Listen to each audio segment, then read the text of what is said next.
It's time to rank the top 5 offensive tackles of the 2024 NFL draft class. Is Joe Alt number 1 or is it Olu Fashanu? Maybe Talise Fuaga from Oregon State. We're going to talk about this and more coming up next.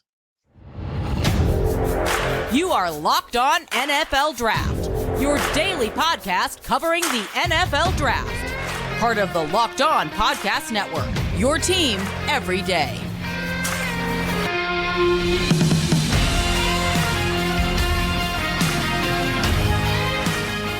What's up, Locked On family? Welcome back to the Locked On NFL Draft Podcast, your daily podcast covering your favorite draft prospects, part of the Locked On Podcast Network, your team every day. I'm your boy, Damian Parson, always on the ones and twos. You can find and follow me on X at DP_NFL.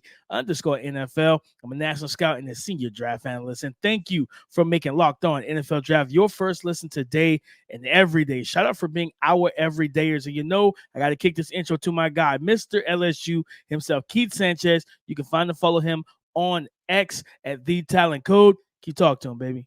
What's up, Locked On family? Let's get locked in. This is Keith Sanchez, 2019 national champ with those LSU Tigers, here to bring you championship level content surrounding the NFL draft 24/7, 365, man. Well, you know, we talk draft prospects, we talk draft strategy. And you know what we do, man? We interview some of the best minds out here as we're getting prepped for this 2024 NFL draft, man. So I want to say shout out to our everydayers. Thank you for tapping in with us each and every single day. And we do our very best, man, to give you the best content that there is out there. DP, today's show, man, we are ranking offensive tackles, top 5 offensive tackles, DP, which should be interesting. I don't know your list. You don't know my list. We're going to see if we agree or disagree, right? And we're going to figure that thing out. But then the back part of the show, DP, we're bringing in Torrian Wilson, one of the best offensive line trainers that's in the game, man, for draft prep, but he also trains NFL guys to talk with us about this legendary offensive tackle, offensive line class, to kind of talk about what are some of the traits that he looks for in offensive linemen. How do you develop those guys, right? And then those mid-round, late-round guys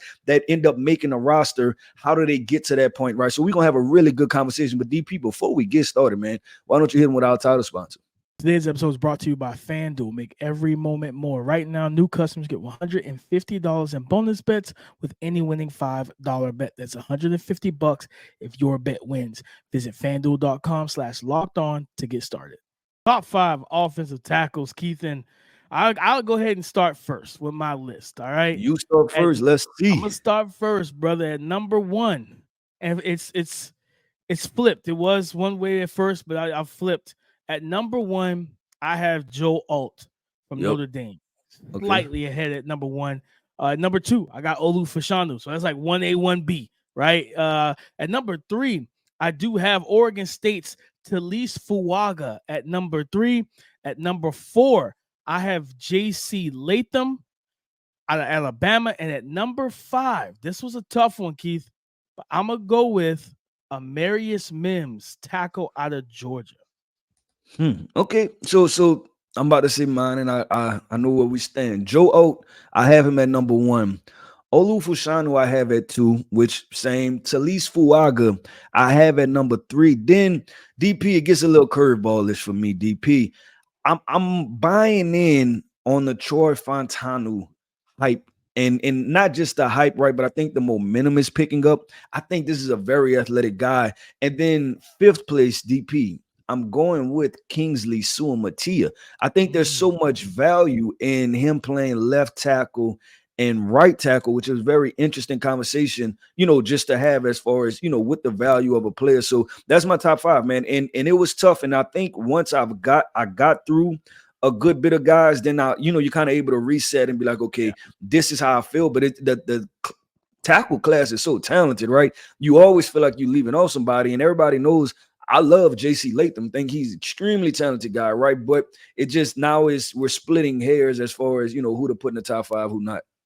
Yeah, no, 100%. I think, you know, I thought about Troy, thought about Kingsley, but I was like, man, you know me, that running back in me never dies, Keith. And I love a nasty, mean run blocker like a J.C. Latham who, contrary to popular belief, can pass protect as well. You know what I mean? I know people see a big, burly guy. I've seen people think, of course, the Evan Neal stuff. I think I saw some crazy tweet comparing him to I can't remember the two offensive tackles' names, but it was just two guys that didn't play well in the league because they were not athletic enough and stuff like that. And I'm just like, but I was like, you look at those guys, the games don't even match. And just watching JC Latham, like I feel like he's athletic enough. I feel like the main thing for me, I would say he's a good athlete. That's how I feel too. You know what I'm saying? Like his functional athleticism is good, and ability, like I said, I just watch him against like a Michigan. Jalen Harrell is one of the more explosive edge rushers we saw at the combine. Right? Yep. They put him in that wide 9 and try to stress Big JC around the corner. Yeah, it wasn't really happening, big dog. You know what I'm saying? Because he understood the intelligence of getting out of his blocks, getting to his set point, setting, squaring up his defender, and now you got to figure out the path once you're 2 steps in. And my hands are so strong that once I latch, the rep is dead 9 times out of 10. You know, you typically see guys, Keith, where they're physical, they're aggressive, and it opens them up to that push-pull technique. I don't really think you're about to push-pull JC Latham too many times, you know, or at all, because just how strong he is from top to bottom, upper and lower body, man, and his anchor, everything. You're not running through him either, Keith.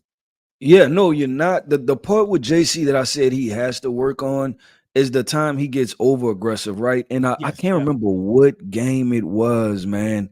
It might have been Texas, but I feel like it was another team also, to where I think they started playing games with him, right? To where they would split the DN out in the wide 9, and he would be so eager to get hands on, right, to blow the guy off the ball, but he would lose balance, right? And I'm like, okay, he's gonna have to learn how to tempo his mental temperament, right, and his aggression, to first let them get in range and then, you know, do what you have to do, because it's, you know, you're gonna whiff on a lot of blocks. So that's the one issue. And then, I mean, you had Amarius Mims in yours, right, in your top 5, and and we kind of talked about this on the pod before, right? But Amarius Mims, I think his upside is Pro Bowl caliber in pass protection, right? But the run game is, the word I could use is interesting. It's a very interesting approach, DP, to what he does. And I think that there's going to have to be some development there for him in a run game. Me rounding out my 2 guys, DP, how do you feel about, I told you, Kingsley Suamataia as a top 5 offensive tackle prospect, because it's not popular. And I know that, and I understand that, but how do you feel about that? Like, would you like, I'm not too sure about that. That's a bit of a reach. No, I actually liked it. You know what I mean? Because it's a different name that people aren't talking about. And anytime I do any podcast or radio appearances, like, hey, offensive lineman that might slip to the back into the first. And the Kingsley's the first name to come to mind. I'm like, the pre-draft buzz is never favorable for him right now. Whereas it's not his fault. It's just the field of tackles in that round 1 projection. It's so many. It's so talented. But the crazy thing about it is, like you talked about with him, that value, Keith, 2022, he played the whole season at right tackle. They said, hey, we want you to play left tackle in 2023, big fella. Guess what? He wasn't a fish out of the water. Matter of fact, he was like a businessman on the island taking a vacation. He was comfortable. He was settled. He was good at that spot. And I think that's where it's going to end up being. If, you know, with him, is just where do whoever drafts him, where they want to play him. But when you got that type of value and that experience, well, over 600-700 snaps at both positions for a full season each, that's so, you cannot overstate or understate how valuable that is. And I think even with Troy, I'm happy to see Troy in your top 5. I was close. Yeah, I was very close. You know what I mean? I went with my boy Mims, because like you said, the ceiling for Mims is so high. Being 6'8", 340, can move the way he can. Some of the cleanest pass pro reps, in my opinion, in this class. But like you said, the run game, the footwork in the run game, I think strike and hand placement, straining, the different things that he needs to work on, he's developmental in that regard. And that's where you're going to really have to, like, I think, pad level in the run game. So make sure he's like being able to really get into his target, latch and drive guys off the ball, stuff like that. It is hard when you're 6'8", right? You know what I mean? That's kind of powerful. That's LeBron James, Kevin Durant, when he doesn't have shoes on, height. Like, that's difficult, man, especially at 340. So yeah, I think both lists are great.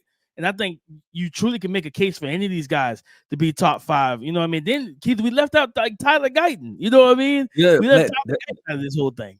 And that's the tough part. We still left off Tyler Guyton. I know some people's sleeper pick is still Jordan Morgan, right? He's in some people top 5. So I DP, it all boils down to this: that if the NFL, as far as offensive line, and they take, and when it comes to draft day, right, day one of the draft, if they take the best player available, there will be a record for offensive linemen taken. Like, and that's you know, if they go off of that, that's what it should be, because it's 8 guys, right? And that's just the offensive tackle position is sitting at 8 guys. Not talking about the interior offensive linemen also, man. So DP, I think that's fun, man. And I think what we should do next week, let's bring out our rankings 6 through 10 for the offensive lineman, right? And be able to knock that out. So I think that'll be really fun. But DP, let's keep this thing going and flowing, man. Listen, I told you at the top of the show, we're going to have one of the best offensive line minds. Yes, offensive line coach Torrian Wilson works with Crafting Lineman. He trains these guys as far as pro day prep, combine prep, and then he also trains the NFL guys. And we want to just pick his brain, talking about which guys into the NFL, which draft prospects does he like. How do you develop these guys, right? So we're going to have a really good conversation coming up next. So make sure you stay tuned.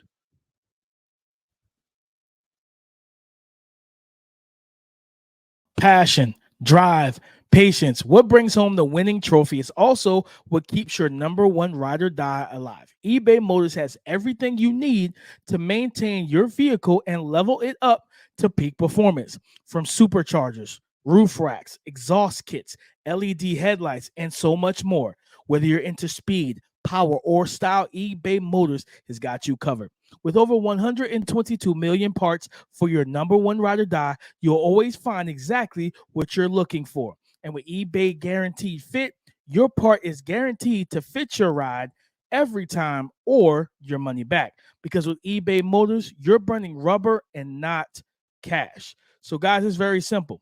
With all the parts you need at the prices you want, it's easy to turn your car into the MVP and bring home that win. So keep your number one ride or die alive at ebaymotors.com. Keep your number one ride or die alive at ebaymotors.com. There's no better time or place to talk about offensive linemen than someone that trains the position. Torrian Wilson joining us on the show to really give us the nitty-gritty to the offensive line position. Man, appreciate your time, brother. No, I appreciate you guys having me. And Torrian, we want to get into it, man. Listen, I figured this, right? We have the best offensive line class that we've had in the past 20 years. So why not bring in one of the best offensive line minds, right? When talking about training and getting these guys prepared for the NFL, but also training these guys in the NFL. So we wanted to bring on Coach Torrian Wilson. And Torrian, I want to start at the very beginning, man, and just talk about your story to become one of the best trainers, right? You're starting football and then how that transitioned into being a trainer. Yeah. So I started playing, like everyone else in youth league. Actually started playing in 8th grade, then went on to play at a powerhouse high school, Miami Northwestern, home of, Teddy Bridgewater and Mari Cooper guys. And then was blessed enough to be coming out of high school as a 4-star Under Armour All-American, and then went on to play at University of Central Florida. After my career at UCF, went on to play with the Lions and the Patriots. After my 4th knee surgery, man, it was like, okay, I got to give this thing up. I don't want to, but, it is what it is. NFL stands for not for long. So, So after I got done playing, I went on to coach. So I became a GA and then an offensive line assistant at FIU. So then from there, man, I coached high school football at another powerhouse, man, St. Thomas Aquinas, home of Joey Bosa's and all that stuff. So went on there. And then while I was there, man, I was blessed enough, man, one of my former teammates who now played for the Carolina Panthers, man, 8-year vet, man, Justin McCray, he reached out to me just about training. At that time, he was a free agent. And, he wanted to get back, into shape and things like that. So he reached out to me about training. And, at that time I wasn't doing it, so I was, my first time training him, man, I was almost winging it. I was kind of doing, the same drills I would do, coaching wise. And, right. So he was blessed enough, man, to get picked back up with Green Bay, and it was crazy. That following Sunday night or Monday night, he was the starting right tackle. Going into Green Bay. So that pretty much kind of took my career off because everyone was like, man, he got a guy, who was a free agent, got him ready to play on Monday Night Football. And from there, man, he went on to start 10 or 11 games, 5 different positions. So that's important too, man. So all my young guys that's listening, you have to make sure you're available, right? You have to make sure that you're able to play all 5 positions, man, if needed. So yeah, so that's pretty much how my training career started, man. Shout out to Justin McCray. Now, Coach, I want to ask you, man, you talked about playing all 5 positions, and us as draft analysts, one of the biggest thing every year you get off, the discussion goes from, hey, man, maybe you could flip that left tackle to right tackle, flip that right tackle to left tackle. Talk to us about kind of is that as big of an uphill battle as it seems to go from playing one side to the other? Yes. That's like telling a guy who writes with his right hand to write with his left hand. You know what I mean? Like, it's going to take time. Can he do it? Yes, of course he'll be able to do it, but he has to continue to work at it, practice at it. And then from there, he'll be able to write with that left hand if needed. So it's the same thing. You asking a guy, now don't get me wrong, you have some guys that can switch over to the right side like it's nothing. But for most guys, they have to work at it. They have to practice at it. They have to continue to develop because now you're flipping that switch of, okay, I have always been a left tackle or I have always been a left tackle. So now it's like, okay, now I have to switch. We see it day in, day out, man, every year, guys having to switch. If you think about Penn Sewell, he was a left tackle. He had to switch over to right tackle and now he's dominating that right tackle. So you see it all the time. But that honestly adds value to you, if you're able to do that. So I want to ask you, just keeping that conversation going and really getting, I guess, like your hardline perspective on it, right? Because you work with this every day. Is that something when, you're watching TV or listening to draft podcasts, right? And they kind of just casually say, okay, he's a left, just put him on the right side, right? The minute he get drafted. Is that something where you kind of cringe a little bit because you know that it's not necessarily as easy as they make it because it's done all the time, right? And I think about a guy like Evan Neal, who struggled, right, and with the New York Giants. But I watched this film and I had 2 different grades on Evan, right? When he was a right tackle at Alabama, I had a 2nd, 3rd round grade on him. Then when he played left tackle his last year, I'm like, this is a 1st round guy. So I just want to get kind of, I don't want to say your hard stance, right? But is that something that you kind of cringe a little bit and you see the fault just, I guess, when these guys are drafted and then put in those positions? Man, to be honest, with me playing the game, I don't cringe because I know it's like I know it can happen. You know what I mean? Like it's not a surprise when they draft the guy at left tackle and they end up putting him at right. Or if they draft a guy to play tackle or he's played tackle and they move him to guard. We see it last year with Tyler Smith. At the Dallas Cowboys, right? He's been a tackle life, and then you have All-Pro Tyron Smith who comes back, and now we have to move this guy inside, right? So it's possible. So I don't cringe. Now, what I do cringe on is coaches not developing guys to play those positions. Like my college guys, when I train them, they know, listen, you may not play all left, but you're going to get some reps at left tackle as we train, right? Just to keep it fresh in your mind because you never know. Again, with me playing the game, I understand how important it is to be available, right? If a guy goes down, can they put you in? Right, at right tackle, even if you're a left tackle. If a guy goes down, can they move you inside? Right, so you have to be available to get on the field and get those big contracts. No, that's a good point, Coach. And I wanted to ask you, when you talk, especially in the NFL draft, like positional value, all that stuff is such a big talking point now to where if a guy's a top tier tackle, if he's not a left tackle, if he's a right tackle, I'll take him top 20, top 25. But he's a left tackle, I'm taking him top 10, top 5. In today's NFL, with teams having 2 edge rushers, is it really that much more important to have for a guy to be a left, or is right tackle good enough at this point? Man, honestly, you're seeing it with Lane Johnson. The right tackle is just as important, right? A lot of these guys, at the right tackle position, man, these guys are just as important.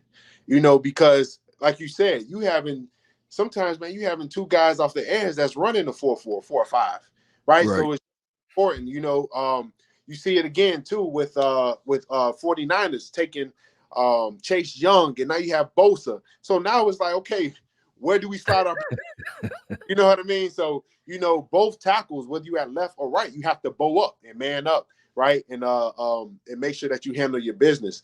So now, man, we're starting to see an era of right tackles being just as important, right? Or honestly, even more.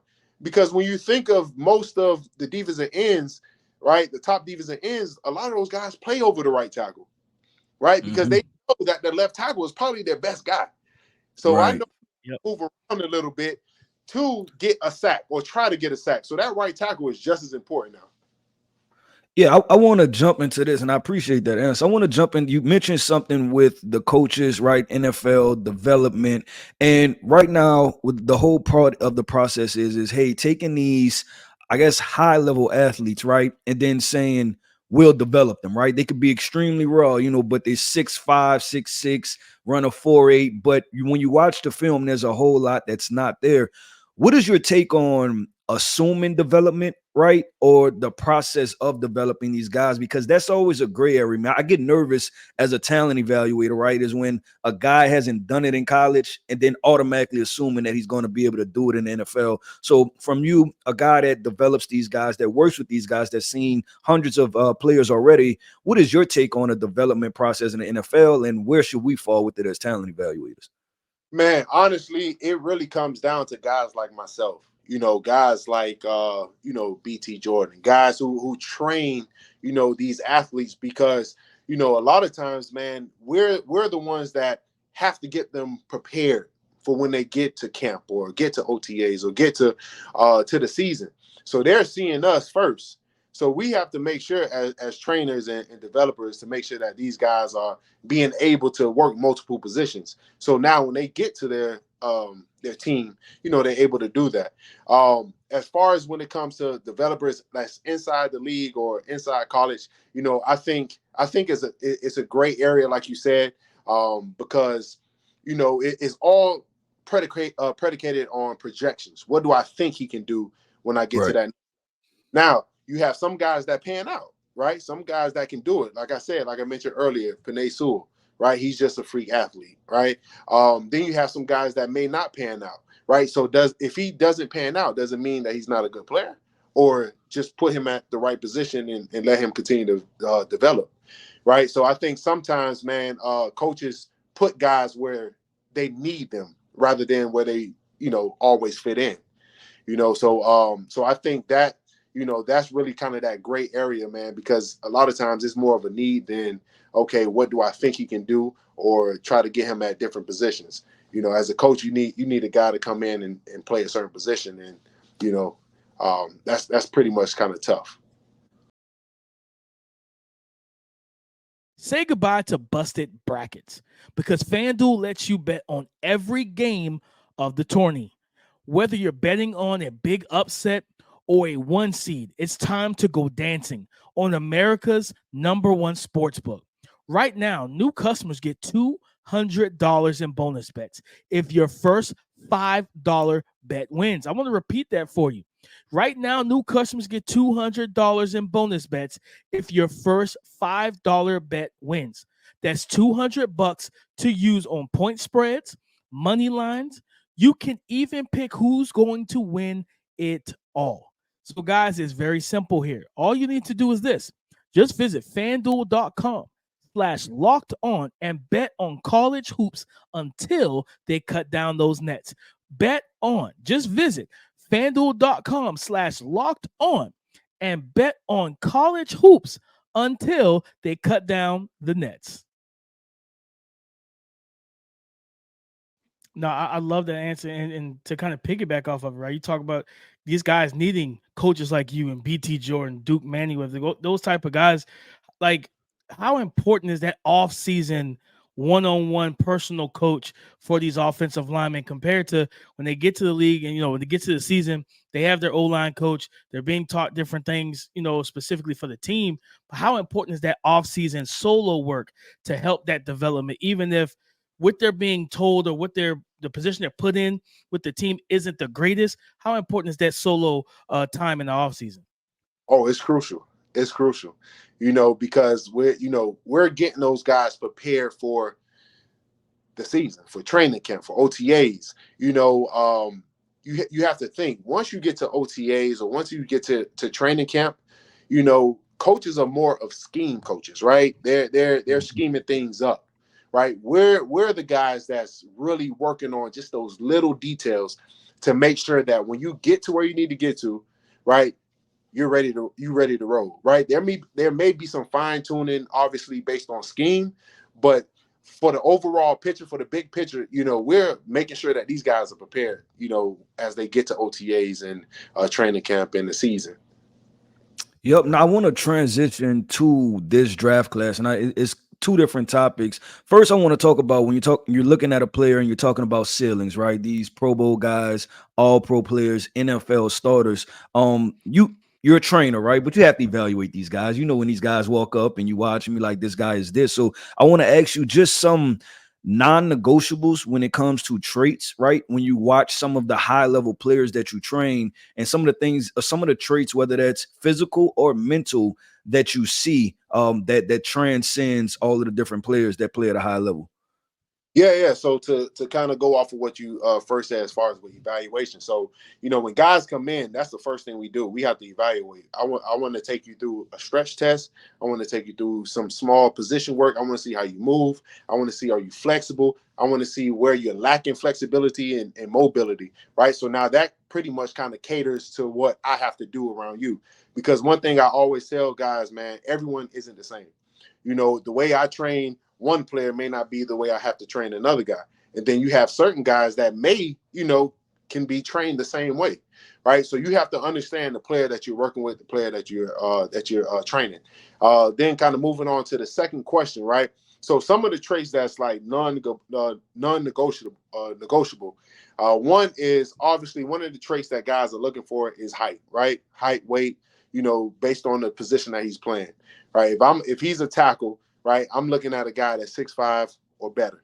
Now, you have some guys where, they kind of beat those odds, right? You think about Charles Leno, that was at the Bears. He's maybe, 6'2", 6'3", that's playing tackle, right? So you have some guys, right, and Justin McCray, like I just said, with Green Bay, he's 6'3", right, that was playing right tackle. So you have some guys that beat those odds, but for the most part, you're looking at, based on the position that he's going to play, okay, I need this height, I need this weight, this arm length, right, this wingspan, because when you're on the outside, you want guys that's a little bit longer, right? Then you move in a little bit. Now, honestly, the way the game is changing so much, now you're starting to see these guards with longer arms, right? They almost have a tackle body now, right? Like I said, the Tyler Smiths, right?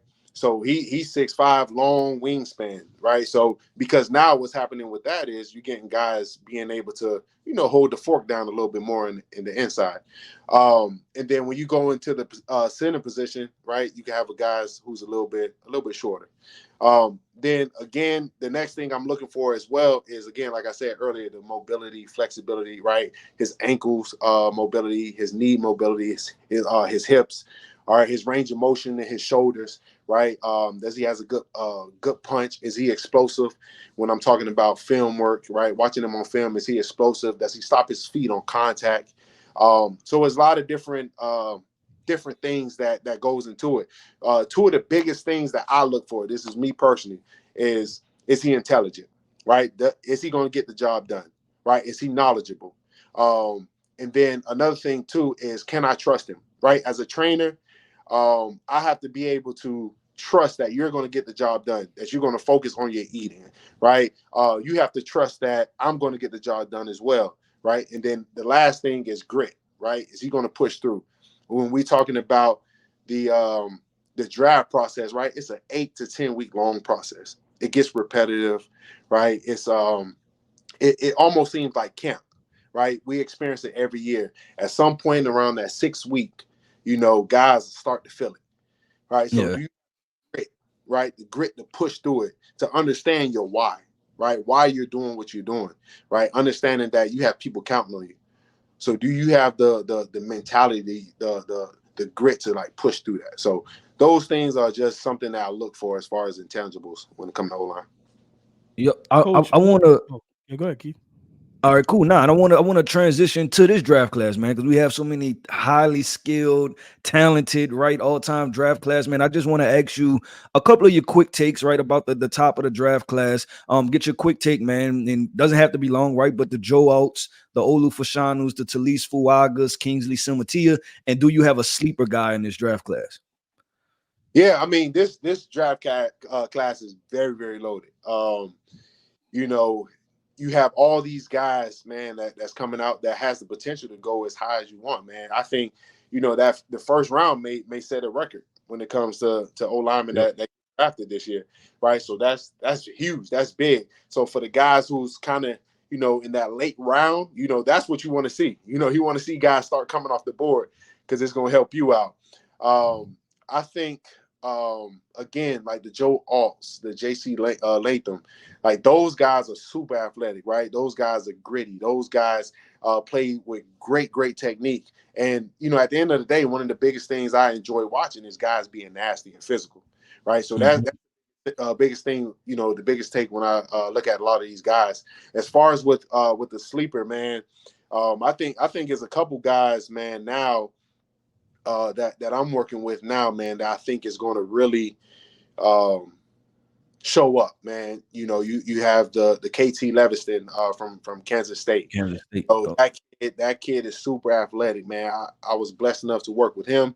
Then you have it's one kid, man. I think he's going to really show up on his pro day, Donovan Jennings at South Florida. So he turned on the Alabama tape, man. When they play Alabama, he's playing at left tackle. He's about 6'3". He's going to move inside. But I think he's a sleeper as well, right? Just be on the lookout for him as well. Coach, my last question I wanted to ask you, man, like technique. You've talked about it a couple of times here, and like one thing, watching this offensive line class, you see a lot of guys. I mean, you talk to some of the prospects, they're like, man, we're taught to kind of have low hand carriage, wide hands, stuff like that. Exposing the chest. How important is the hand technique going into the NFL? You're going to see the TJ Watts, the Myles Garretts. Sometimes you might see Aaron Donald looping around a kick down to edge. How important is the hand technique, and how easy or how hard is it to kind of correct it if it's incorrect? All right. So hand carriage is just as important as the footwork, because they have to be in sync. Your hands and your feet in sync, right? So again, you have guys that feel comfortable with lower hands. Now, for me, I think it's all predicated on the player, right? Once you get, 3, 4, 5 years into that league, you can kind of mess around with your technique a little bit because you've seen guys, right? You understand what works and what doesn't work. So for me, I don't like guys having their hands too low, right? Because that's an extra movement you have to take to get your hands to chest, right? And then for me, it's almost like being a boxer, right? You have to protect yourself a little bit, right? So when you think about boxers, they're protecting their face, right? They may have hands a little bit lower to kind of bait them a little bit, but it's the same thing when it comes to offensive line play, right? I may have my hands a little bit lower, but not too low to where it's, down by my hips. But I want to have it a little bit lower to where now I can bait guys and make them feel that they can shoot their hands. And now I can kind of react off of that. So hand carriage is definitely important, man, especially at the tackle position. I think that's where guys at times kind of get in trouble a little bit out there. We did it last year, man. We had like a little small offensive line seminar, man, with myself and Morgan Moses. Orlando Brown was there as well. And, we talked about that. And one of the people, it's funny that you mentioned that, one of the people that, they kept bringing up was TJ Watt, because, again, we talked about how it's chess. Right? It's chess. You have to be able to give and show something different, from the first quarter, the second quarter, and third quarter, and fourth quarter. You may be a guy in the first quarter carry low hands, but by the third quarter, he think he has a beat on you. Now you may play with high hands now, right? Just to kind of mess up his timing and the things that he's trying to get done as well. So hand carriage and footwork is, for me, is all the same. It's you have to be in sync with both. Hey, man, Coach, I want to wrap this up by simply saying thank you, man. Thank you for coming on to the Locked On NFL Draft Podcast, man, talking with our everydayers. We greatly appreciate it, man. We talked about this offensive line class, man. One of the greatest offensive line classes. That's why I had to get you one of the greatest offensive minds. I want to wrap this up. Let the people know where they can follow you at, whether that's Instagram, Twitter, right? And, you know, what you're doing with the Crafting Lineman thing and where they can tap in with you. Because obviously, you know, you've displayed it. Very educated man on this topic of offensive line play, and I think offensive line play is continuing to grow. So you're definitely a great resource for everyone. And so wanted you to be able to plug yourself in and let everybody know where to find you at. Yeah, so Instagram is crafting_lineman. Twitter is Crafting Lineman. My website is Crafting Lineman FL, and then the Crafting Lineman is CRAFTING LINEMEN. A lot of people mess up that MEN. All right, it's not. But yeah, man, no, I appreciate you guys having me on, man. This is definitely a blessing, man, and I appreciate you guys allowing me to give insight to this position. Yes, sir.